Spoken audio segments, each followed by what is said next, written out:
তো আমি বোধহয় একমাত্র ভূত, আমি এখন ছবিটা দেখিনি, আমি বোধহয় একমাত্র ভূত যে ভূত দেখে জাহিদ ভয় পেয়েছে এবং এমন চিৎকার দিয়েছে, পরে আপনি দেখবেন আমি কানে করতে আসছি আর কি, এবং পরে খাসটা বলে এটা গালি দিছি।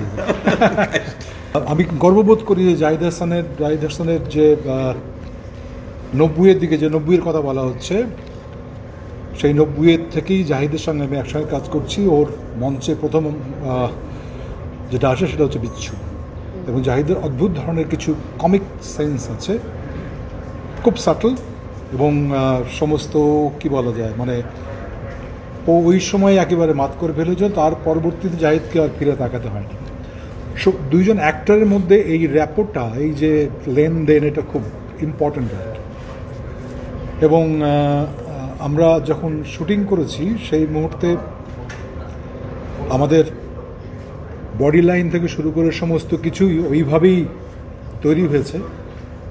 আর বিশেষ করে যে সিনটা যেখানে ভূত হয়ে আসা এবং আরও ভূত যে আসবে সেটা ইনফরমেশন দেওয়া, সেইটা কিন্তু মানে এমন হয়েছে যে মোটামুটি আমি কি করছি না করছি সেটা জাহিদ দেখেও নি। So that was kind of surprise for Zahid Hasan, যে শেষ মুহূর্তে এসে আর ডিরেক্টর বলেছিল যে ও আলটিমেটলি একটা চিৎকার দেবে অনেক ভূতকে দেখে, সে বিশেষ করে চঞ্চলকে দেখে, যা এটা চলে চলে।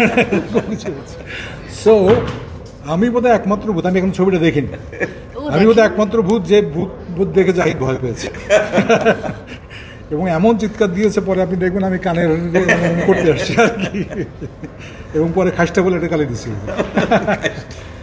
So I am very happy যে আমরা এখান থেকে যারা একসঙ্গে আজকে বসে আছি, এটা তো দুজন খুব জুনিয়র ও আমার সাথে কাজ শুরু করেছিল, সাদিয়া আয়মান, এবং আমাদের যে বেড়ে ওঠা একটা অদ্ভুত সংস্কৃতির মধ্যে।